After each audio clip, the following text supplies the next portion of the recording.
Hey guys, what's up? I want to break down nutrition for you in as simple of terms as I possibly can. So I came up with a really simple presentation. I'm just going to kind of go through the things that you need to be focusing on versus the things that you don't need to be focusing on when it comes to like calories and macros, getting a little bit more in depth than just the habits.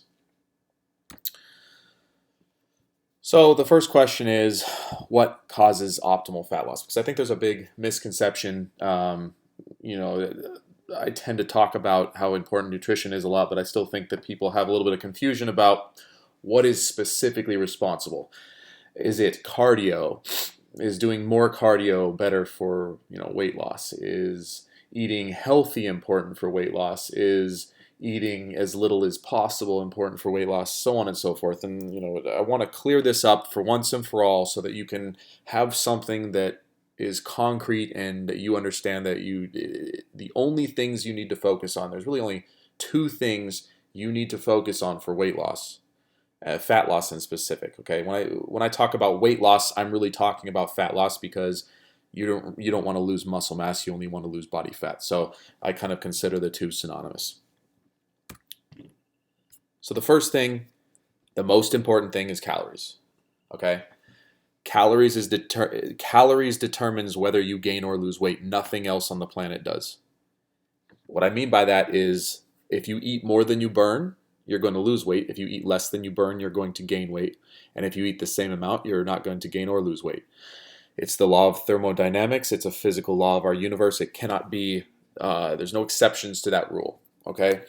So if you eat fewer calories than you use in a day, your body has to get the rest of those calories from somewhere. Calories is a unit of energy. So it's not possible for you to do any work of any sort, any mechanical labor. And when I say mechanical labor, anything from walking to breathing to blinking your eyes to obviously lifting weights, running, all those kinds of activities. But any sort of movement at all requires energy, right? And if you don't have any energy through your food, which is the only way that we get energy from outside of our body, well, then where is that energy going to come from? It comes from our stored energy, which is our body fat. That's why we store body fat, because back in the day, when we were evolving and we were cavemen and stuff, and we didn't have grocery stores to go get our food at and didn't have a comfortable modern lifestyle, our body didn't really know whether we were going to be starving one day or fed one day, so it had to have some sort of survival mechanism to keep us from dying. If we didn't store any calories in our body, if we had no body fat, then one day of famine, we would croak because we would have nowhere to get those extra calories from. Our body would be eating its own organs and our brain and that kind of stuff. So body fat allows us to have a buffer for days where we don't have enough energy coming in. Now, in modern times, it's sort of irrelevant because we actually want to drop our body fat down for vanity reasons and then just advanced health reasons. But this is not stuff that prehistoric man was concerned about. So we have to fight our body to a certain degree on that. But at the end of the day, it still comes down to eating less than you burn, because you cannot lose weight. Your body will not use body fat stores unless it's trying to make up the energy deficit. Okay? So if you ate 3,000 calories and during the course of the day, you only used 2,500 calories through a combination of just living and your activity and your exercise and etc., that means you've eaten 500 calories more than you used. That energy from in those extra calories has to go somewhere. It cannot just disappear in thin air. So it's stored as body fat. And likewise, if you're trying to lose body fat, as you can understand, if you're eating more than you're burning, there's no way for you to do that because you're actually storing energy at that point. You're not losing it. The only way to lose body fat is for your body to pull that fat out of your body to make up the difference in energy that it would otherwise get from food. Okay? So I just want to make sure that's 100% clear. That is the only way to lose weight. There's a reason why everybody on Biggest Loser loses weight. There's a reason why when people get lap band surgery and gastric bypass that they lose weight. Why? Well, it's because when they're on Biggest Loser, they're basically in a metabolic ward where they're being watched 24 hours a day and they're not able to eat more than they are given. So even someone that has the slowest metabolism in the world, they're forced to eat a certain amount that is less than they would burn and they'll lose weight. And with the gastric bypass, a lot of people get that who struggle with weight loss and nothing else seems to work for them, but that always works. Why is it? It's because it's a surgery that literally gets rid of part of your digestive system so that you can't physically eat as much. That is why it works. So if you can't physically eat as much, you're not going to eat as many calories. And if you're not eating as many calories, then guess what? You're going to lose weight. So one more time, there is not a single person on the face of the planet living, dead, or that will come in the future that will be able to lose weight without eating less than they burn, or that will be able to gain weight without eating more than they burn, period. Now, the amount of calories going out is variable based on a couple of different things. So it's not just as simple as a calorie is a calorie, because I could have two people that weigh the same amount, and one of them could be eating, 1,200 calories a day to lose weight, and the other one might need to eat 1,000 calories a day to lose weight. And that could be because one of them has a slower metabolism than the other person, or maybe they're less active, or maybe they have hypothyroidism or something like that. Okay. So there are different factors that come into play, but either way, the equation still has them eating less than they burn to lose weight, okay? So how do we set the calories? The vast majority of people, there's going to be exceptions to every rule, but the vast majority of people want to eat about 10 to 12 calories per pound of body weight as a great starting point for fat loss. And most people, that's a lot more than they'll eat when they start a fat loss program. A lot of people will jump straight to 1,000 calories a day or 1,200 calories a day, or something, or as little food as they can possibly get into their bodies.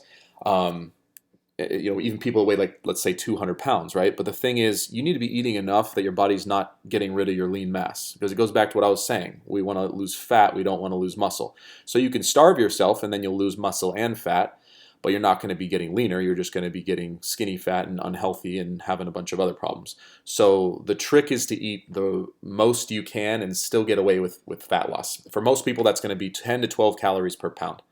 So if someone weighs 150 pounds, then they're going to be eating anywhere between 1,500 to 1,800 calories a day to start off, right? I would probably start at the higher end, for most people, and then you just taper from there, okay?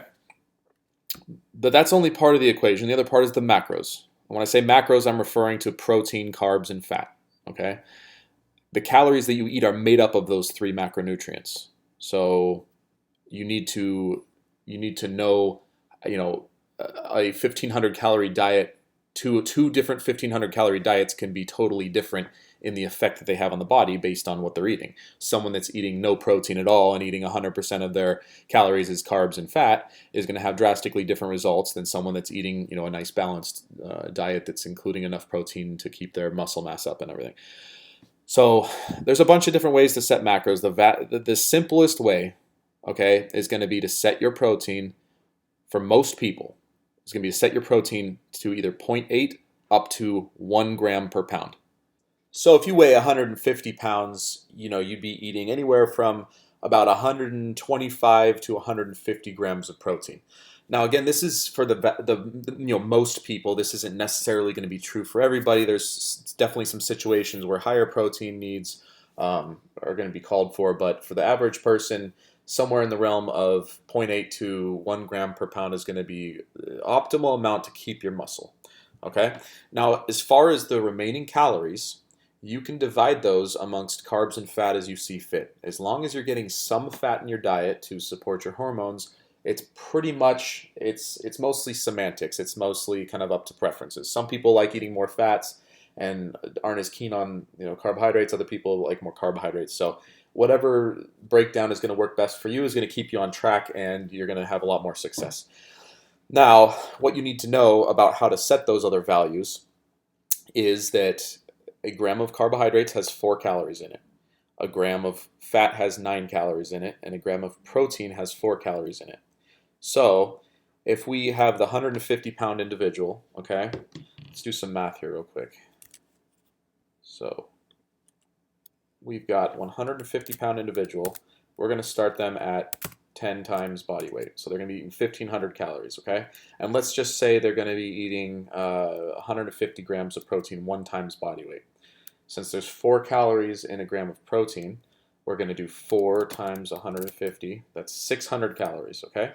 So if we subtract 600 calories of protein from the total calories, which is 1,500, That means the remaining calories we have is 900, of which we can divide amongst carbs and fat as we see fit. So let's say we're going to do 40 grams of fat, okay? So 40, there's 9 calories per gram. That's 360 calories. We subtract that from 900. That means the remaining calories for carbohydrates is 540. And then to determine how many grams that comes out to, there's 4 calories per gram. So we're just going to divide that by 4. That means 135 grams. So for this example, it could be 150 grams of carbohydrates, 135 grams, or I'm sorry, 150 grams of protein, 135 grams of carbohydrates, and 40 grams of fats. But again, it's semantics, so you may decide you want to do more fats and fewer carbs. You might want to do more carbohydrates and a little bit less fat. You may want to start on the lower end of protein and eat closer to 130 grams of protein, let's say, and then have a little bit more leeway with your carbs and fat. It really doesn't matter too much as long as you're within the appropriate ranges, and again, that your calories, okay, your calories is set correctly.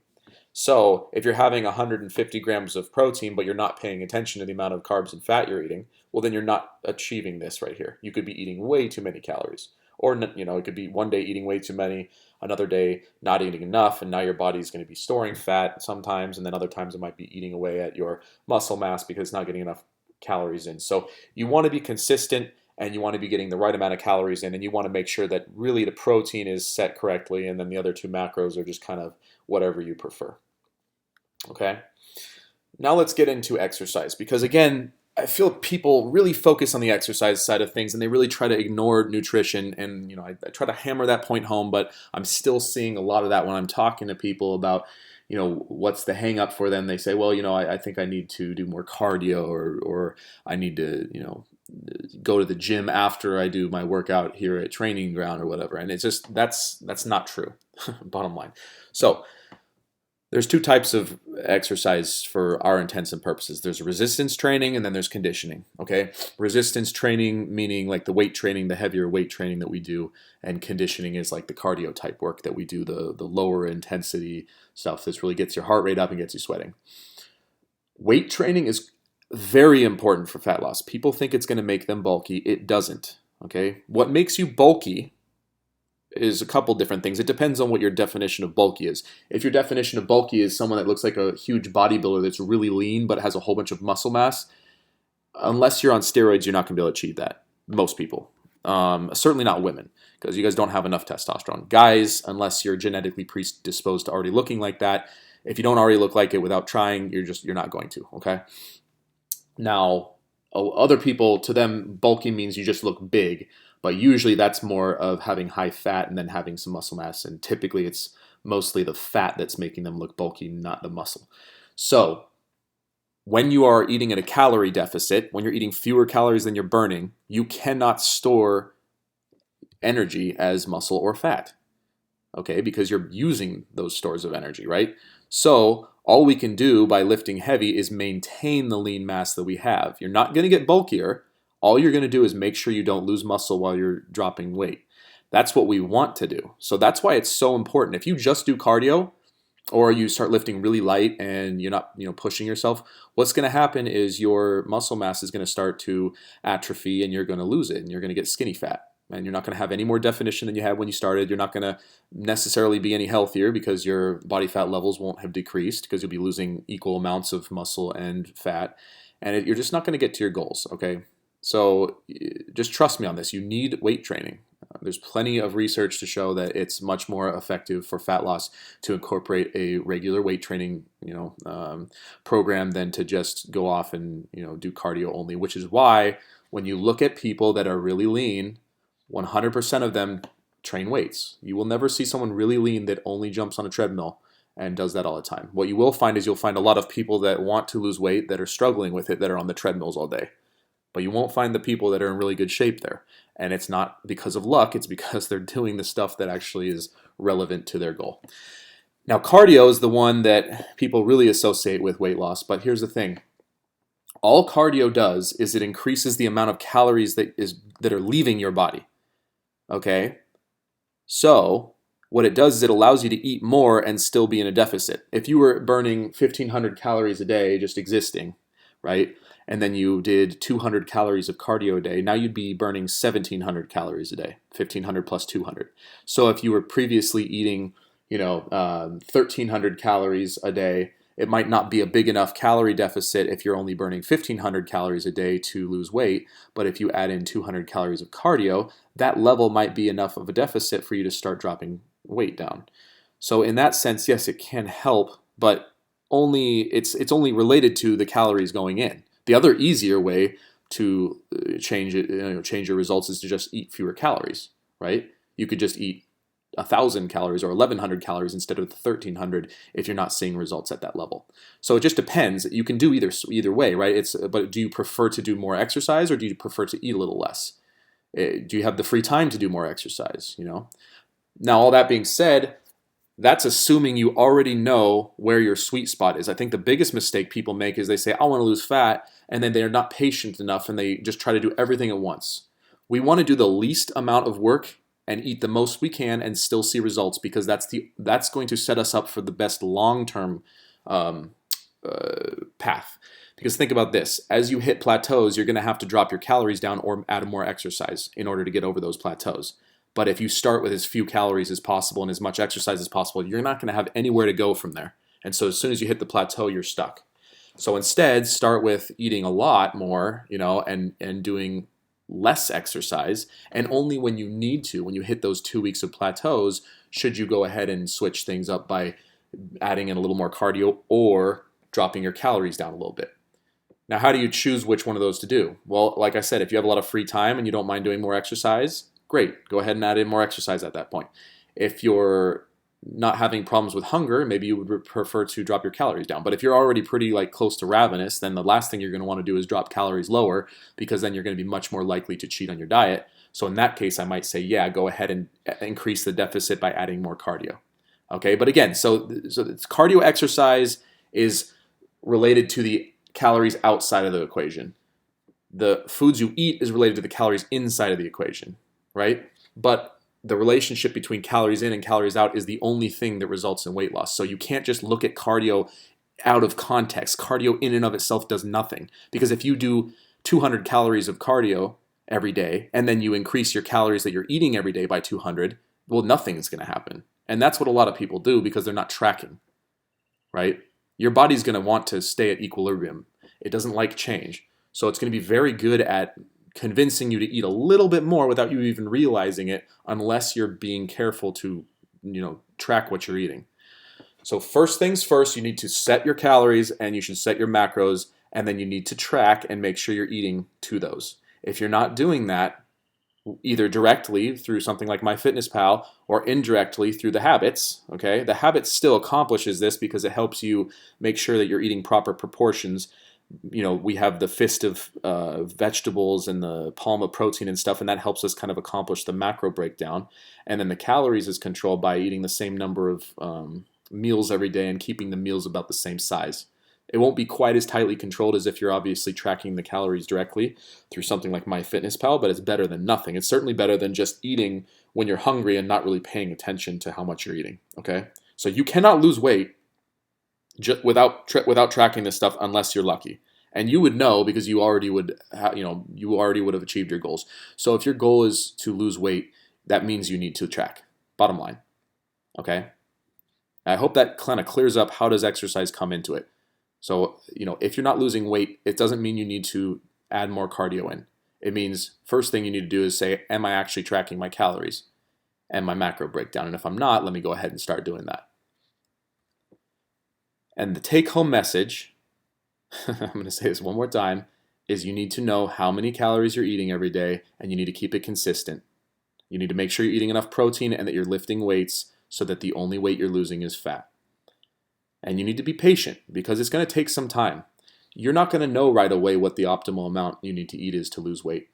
And it takes about 2 weeks before you can make an educated decision about whether you need to make a change or not. So technically speaking, the first 2 weeks that you go on a diet, you could potentially be eating the wrong amounts, and you could do 2 weeks of hardcore, compliance on your plan and not see any results for it. That doesn't mean that you should despair and say, man, why did I do all that work? What a waste of time. That is the necessary first step so that you can then say, okay, this is too many calories, let me drop it down. Usually the first time you drop the calories down, you will hit the right amount. But you can't know where to start until you actually start. And again, you want to start as high as possible, so just setting your calories super low is not the way to go. Personally, my recommendation, set your calories to 12 times body weight, set your macros to a gram of protein per pound of body weight, set up the other macros as you want, and then be very, very consistent on that for 2 whole weeks without any mess ups at all. Don't go out on the weekend and drink a bunch of alcohol. Don't go to any restaurants. Stick to the plan 100% for 2 weeks. Then check all your numbers. Check your weight compared to the first week. Check your body fat if you can. Check your inches. Make a judgment call. Did I lose weight? If you lost a pound or more, then you're on the right track. And then you don't need to change anything.